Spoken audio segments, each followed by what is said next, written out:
والأخ اللي بيتكلم بقى عن حديث الغرانيق. الغرانيق ده يعني يحتاج فعلا إلى وقفة، لكن أنا لن أطيل ولعلي أرجع إليها إلى هذه القصة مرة أخرى. حديث الغرانيق حديث باطل، خلاصته أن النبي صلى الله عليه وسلم قرأ من سورة النجم، قرأ من سورة النجم، وكان المشركون مع المسلمين في ذلك الوقت. فلما قرأ النبي صلى الله عليه وسلم أفرأيتم اللات والعزى ومناة الثالثة الأخرى ألكم الذكر وله الأنثى، في أثناء قراءة هذه الآيات أفرأيتم اللات والعزى ومناة الثالثة الأخرى، ذكرت الروايات إن في صوت طلع كده، تلك الغرانيق العلا، الغرانيق جمع غرنيق والصنم، تلك الغرانيق العلا وإن شفاعتهن لترتجى. فالمشركون كأنهم رضوا بهذا، ويعني إيه قال لك بس يثني على آلهتنا. طبعا هذه القصة أولا كلها مراسيل، وحتى المراسيل لا تسلم، يعني الإسناد وإن كان مرسلا ما فيش مراسيل صحيحة الإسناد فيها، كل الطرق الموصولة فيها طرق ضعيفة منكرة ساقطة.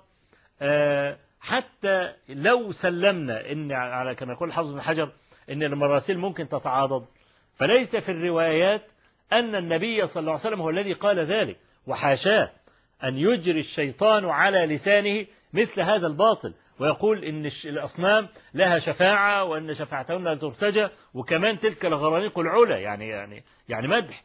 لا، إنما الذي في الرواية أن الشيطان حاكى صوت النبي صلى الله عليه وسلم، فوقع هذا الصوت في آذان المشركين كأنه من النبي صلى الله عليه وسلم، لكن لم تذكر الروايات أن النبي صلى الله عليه وسلم هو الذي قال ذلك أو جرى ذلك على لسانه.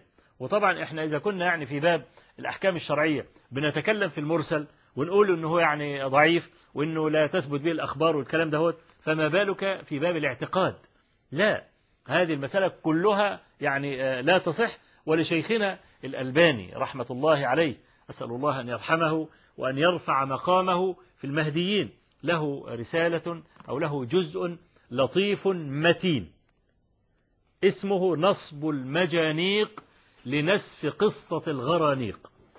وأنا برضو عايز أدافع عن الحافظ ابن حجر العسقلاني رحمة الله عليه في فتح الباري، لأنه برضو قال إن مجمل القصة يدل على أن لها أصلا، ففي بعض الناس تهجموا على الحافظ ابن حجر وشتموه وقالوا إزاي تبقى القصة لها أصل، والحافظ ابن حجر إنما تكلم على هذا الجزء الذي ذكرته، أن النبي صلى الله عليه وسلم ما قال ذلك ولا جرى ذلك على لسانه، إنما صوت الشيطان الذي حاكى، يعني هذا وقع في أذهان المشركين على كأنه صوت رسول الله صلى الله عليه وسلم. والحمد لله أن القصة باطلة على الصحيح وعلى التحقيق، ويعني ردها جماهير أهل العلم والحمد لله.